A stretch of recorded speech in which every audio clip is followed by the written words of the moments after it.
ငါတို့မဆောင်တော့ဘူးဘယ်လိုလုပ်တကယ်တော့ငပိတဲ့သဘောမျိုးပြီးရတော့ငပိတဲ့လို့မျိုးငါတို့မဆောင်တော့ဘူးဘယ်လိုလုပ်ညာသူတို့ရှေ့တူလာသူမဆောင်ဘူးတော့ဝေါစားတယ်လာကျွန်တော်တို့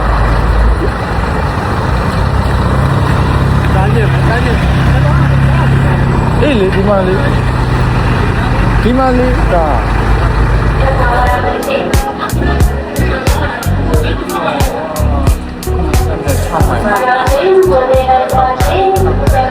အဲ့လည်းမင်္ဂလာပါမှာမင်းဝင်ပါတောင်းတဲ့ချိန်မဟုတ်တဲ့ချိန်မှာသမင်းစားတဲ့အချိန်မျိုးကိုယ်လည်းပြေးသွားတဲ့အခါပတ်သက်လည်းအများကြီးမဖုံချင်ဘူးဒီလိုမျိုးပေါ့နော်ဘိုက်ဘောပါလည်းစားတင်နေဆိုရင်ဒီသမင်းဆိုင်တွေမှာအဝါစားကိုစားလိုက်တာကောင်းဆုံးပဲဒီမှာအဝါစားစားရဆိုလို့ရှိရင်ဒီအရန်ဟင်းတွေပါမယ်ပြီးသွားရင်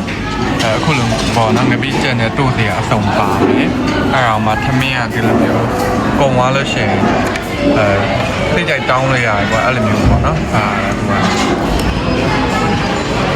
သူကအားပါစားပြစားက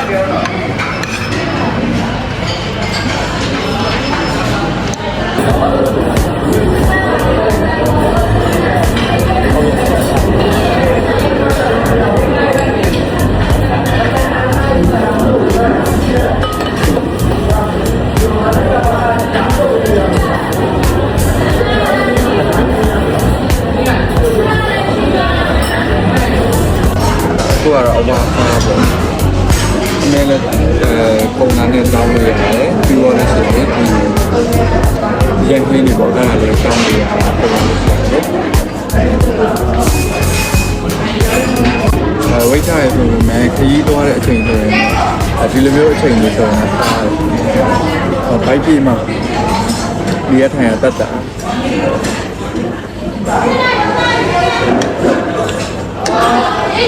ဒီနေ့ပြင်မှာတဲ့တကယ်ငပိတဲ့သဘောမျိုးပြီးရတော့ငပိတဲ့လို့မျိုးငပိတဲ့အရာတာပေါ့နော်ငပိရောပေါ့ဒါတော့ငပိတဲ့အရာတော့ဆက်တယ်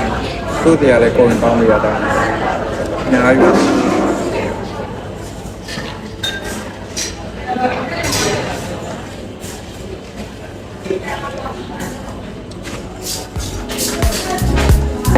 ဒီရတော့ဒါလည်းပတ်တာ